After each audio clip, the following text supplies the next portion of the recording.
আপনারাও বলেছেন সবকা সাথ সবকা বিকাশ, আর বলবো না। বলবো जो हमारे साथ हम उनका साथ। पश्चिम बंगाल में भारतीय जनता पार्टी ने तृणमूल कांग्रेस के निर्णायक रूप से पछाड़ते हुए बंगाल में 200 से अधिक सीटों की भारी बहुमत के साथ नए सत्ता केंद्र के रूप में उभरी। ममता के कभी करीबी सहयोगी रहे दल बदलू शुभेंदु, जो अब भाजपा के एक प्रमुख नेता हैं, ने भवानीपुर से ममता को हराकर एक बार फिर अपनी दिग्गज को हराने वाले की प्रतिष्ठा को साबित कर दिया, जिसे लंबे समय तक उनका गढ़ माना जाता रहा है।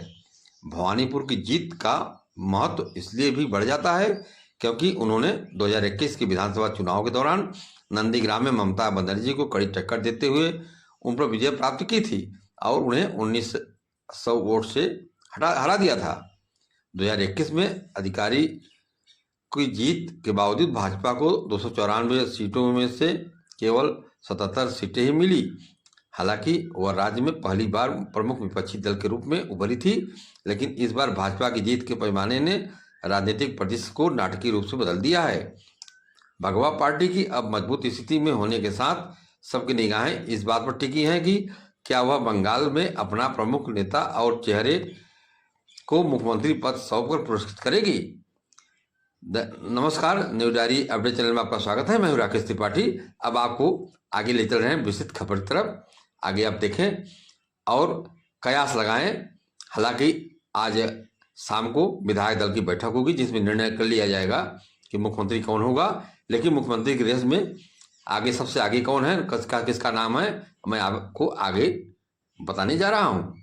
पश्चिम बंगाल में शुभेंदु अधिकारी को मुख्यमंत्री के रेस में आगे तो माना जा रहा है, लेकिन कुछ कयास भी आ रहे हैं जो मीडिया में चर्चा है, सोशल मीडिया में, इंटरनेट मीडिया पर वायरल हो रहे हैं। उनके कुछ खास पहलुओं में मैं आपका ध्यान आकर्षित कराने जा रहा हूं कि शुभेंदु अधिकारी पश्चिम बंगाल के मेदिनीपुर के एक प्रतिष्ठित ब्राह्मण परिवार में से आते हैं। उनके पिता शिशिर अधिकारी भी मेदिनीपुर के कद्दावर नेता रहे हैं। शुभेंदु पहले ममता के ही सिपाही थे, लेकिन 2020 के बाद तो वो बीजेपी में आए और उन्होंने अपनी एक हिंदू जननायक की छवि बनाई। साल 2021 में शुभेंदु अधिकारी ने ममता बनर्जी को नंदीग्राम सीट से करीब 1900 वोटों से हराया और साल 2026 के चुनाव में शुभेंदु अधिकारी ने ममता बनर्जी को भवानीपुर सीट पर 15,000 से अधिक वोटों से हरा दिया, जबकि भवानीपुर ममता बनर्जी का घर माना जाता है। इस तरह ममता बनर्जी के पूरे किले को ढहाने में शुभेंदु अधिकारी और उसके कैडर का बहुत अहम रोल रहा है और वो पश्चिम बंगाल के अंदर मुख्यमंत्री पद के सबसे बड़े दावेदार हैं। लेकिन दो मुसीबतें हैं जिनकी चर्चा मैं आपसे करने जा रहा हूं आगे, कि इसमें अगर मगर और कयास किस लिए लगाए जा रहे हैं, अब क्या मुसीबतें हैं उसको मैं आगे बता रहा हूं आपको। जो दो मुसीबतों की बात की जा रही है उसकी वजह से मुख्यमंत्री पद के बीच चुनौतियां उनके सामने बन गई हैं। सबसे पहली वजह बता दूं आपको कि शुभेंदु अधिकारी की उम्र 55 साल है और योगी आदित्यनाथ जो उत्तर प्रदेश के मुख्यमंत्री हैं उनका उम्र 53 साल है। योगी आदित्यनाथ को अक्सर उनके विरोधी अजय सिंह बिष्ट कहते हैं। योगी जन्म से राजपूत है, कर्म से ब्राह्मण सन्यासी, फिर भी एक ब्राह्मण होने के बावजूद भी शुभेंदु अधिकारी ने मंच पर पूरी दुनिया के सामने योगी आदित्यनाथ को साष्टांग दंडवत प्रणाम किया। इससे ब्राह्मणों और राजपूतों में भेदभाव करने वालों को तो जवाब मिल ही गया, लेकिन ये तस्वीरें केंद्रीय गृह मंत्री अमित शाह, जो कि भाजपा के चाणक्य माने जाते हैं, को बिल्कुल भी नहीं पसंद आई। लोगों को कहना है कि योगी आदित्यनाथ को जो साष्टांग दंडवत किया शुभेंदु अधिकारी ने, यह तस्वीर मौके पर देख करके और वीडियो अमित शाह ने बिल्कुल पसंद नहीं किया, उनको पसंद नहीं आई होगी। यह भी कयास लगाया जा रहा है कि ये नहीं आई होगी, जिसके ऊपर पश्चिम बंगाल का मुख्यमंत्री चुनने का मुख्य जिम्मा है। आपको बता दें कि ऑब्जर्वर अमित शाह हैं पश्चिम बंगाल के। विधायक दल की बैठक उन्हीं के नेतृत्व में लिया जाएगा और वही निर्णय करेंगे कौन मुख्यमंत्री बनेगा। तो इसी स्थिति में लोगों का जो कयास लगाया जा रहा है, इसमें वहाँ उपो की स्थिति बन रही है, वह यही है कि अमित शाह क्या शुभेंदु अधिकारी को मुख्यमंत्री बनाएंगे पश्चिम बंगाल का। हर जगह अमित शाह ने अपनी पसंद के मुख्यमंत्री नियुक्त किए हैं। अभी तक जितने भी चुनाव हुए हैं विधानसभा के भारत के राज्यों में, सब जगह मुख्यमंत्री का नियुक्ति का पहला पसंद अमित शाह के ही से हुआ है, जो प्रधानमंत्री उम्मीदवारों में कल को उसका साथ दें। इसलिए कि कल अमित शाह भी प्रधानमंत्री के प्रबल दावेदार माने जा रहे हैं। वो चाहते हैं कि अधिक से अधिक हमारे मुख्यमंत्री बने तो हमारे साथ में रहेंगे, और उनको मजबूती मिलेगी। और आपको बता दें आगे कि दूसरी सबसे बड़ी वजह जो है, बता दें कि साल 2024 में शुभेंदु अधिकारी ने मोदी के सबका साथ और सबका विकास नारे का विरोध किया था। शुभेंदु अधिकारी ने खुले मन से कहा था कि जिसका साथ उसी का विकास। इसका वीडियो भी है, मैं अभी आपको दिखाऊंगा, 1 मिनट का वीडियो है।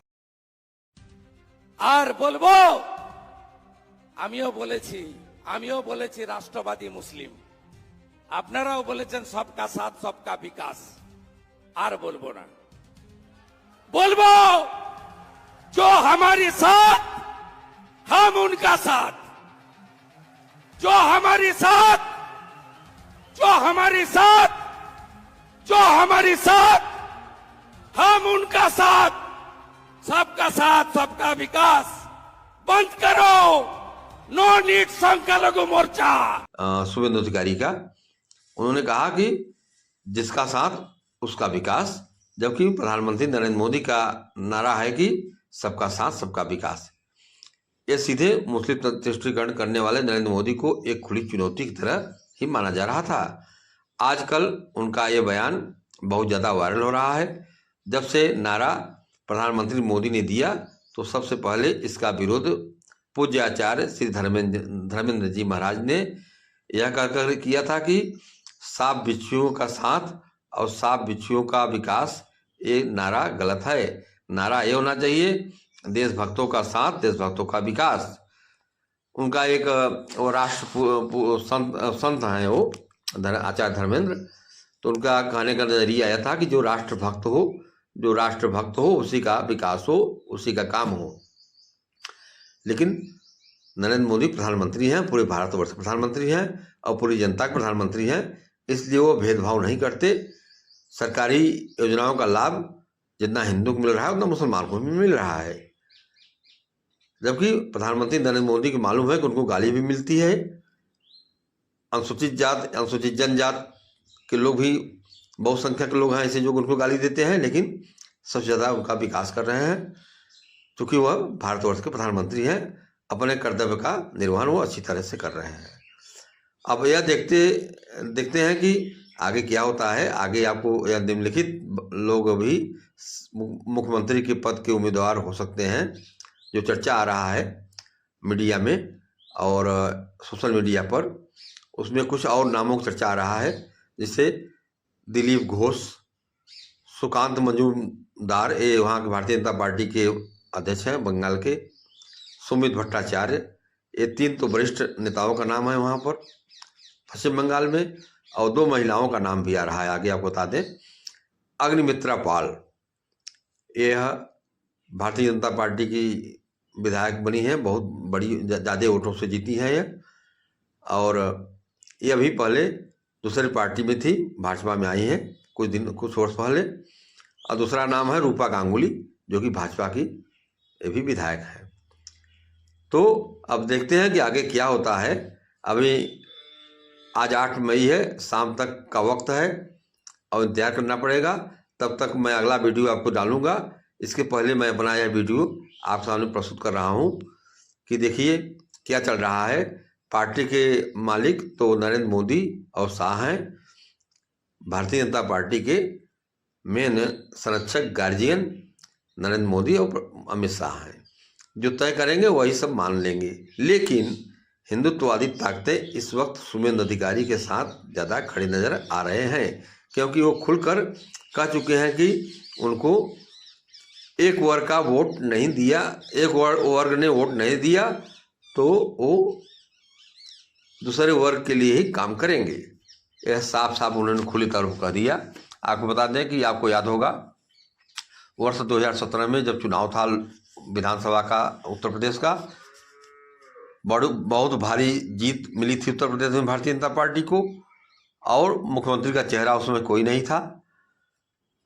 मुख्यमंत्री चेहरा में प्रथम नाम आया मनोज सिन्हा का, जो इसमें वहाँ के राज्यपाल हैं जम्मू कश्मीर के, और उन्होंने तैयारी कर लिया। जहाँ तक मीडिया रिपोर्ट में जानकारी मिली थी कि उन्होंने काशी विश्वनाथ दर्शन करने पहुँचे और वहाँ से सीधे वो लखनऊ जाते, और दूसरे दिन शपथ ग्रहण था। कि इसी बीच अमित शाह और नरेंद्र मोदी की आपस में वार्ता हुई और उन्होंने मुख्यमंत्री बनाने के लिए फैसला एंड वक्त पर बदलते हुए योगी आदित्यनाथ को के नाम का प्रस्ताव कर दिया। योगी आदित्यनाथ को दिल्ली बुला लिया गया, वहाँ बैठ कर बात हुआ, और दूसरे दिन योगी आदित्यनाथ उत्तर प्रदेश के मुख्यमंत्री बना दिए गए, शपथ ले लिया उन्होंने। इसी तरह आपको कई चीज़ें बता दें जो चर्चित हो रहता है पार्टियों में, उनके नाम के नहीं। अभी मध्य प्रदेश में देख लीजिए, चुनाव लड़ा, ना प्रयास किया, मेहनत किया, और पूरा उम्मीद था कि शिवराज चौहान मुख्यमंत्री बनेंगे, लेकिन भारतीय जनता पार्टी का जब जीत हुआ तो उसमें मोहन यादव मुख्यमंत्री बना दिए गए। राजस्थान में भजन लाल शर्मा बना दिए गए, कोई नहीं जानता था। दिल्ली में रेखा गुप्ता, उड़ीसा में मोहन चरण मांझी, और छत्तीसगढ़ में विष्णु साय। जबकि छत्तीसगढ़ में पुराने मुख्यमंत्री रमन सिंह बहुत अच्छा कार्य कर रहे थे। पूर्व प्रधानमंत्री अटल बिहारी वाजपेयी के नज़दीकी थे, उनके समय से ही वह वहाँ का नेतृत्व कर रहे थे। लेकिन इस बार छत्तीसगढ़ में जब भारतीय जनता पार्टी को बहुमत मिला तो वहाँ पे नाम बदल दिया, जिससे कोई नहीं जानता, ऐसे लोगों को लिया बिठा दिया गया। तो कयास ये भी लगाया जा रहा है कि हो सकता है जो नाम मीडिया में आ रहे हों, जो नाम उछाले जा रहे हों पश्चिम बंगाल में, वो न हो करके किसी और के नाम पर मोहर लगा दी जाए। तो मेरे कहने का मतलब यह था कि अभी कयास लगाए जा रहे हैं, लेकिन मुख्यमंत्री की रेस में सबसे आगे शुभेंदु अधिकारी हैं। उनके अलावा कुछ नाम और हैं जो आपको उन्होंने बता दिया है। आज आप इसको देखते रहिए। शाम को मीटिंग होगी भाजपा विधायक दल का, अमित शाह पहुंच गए हैं कोलकाता।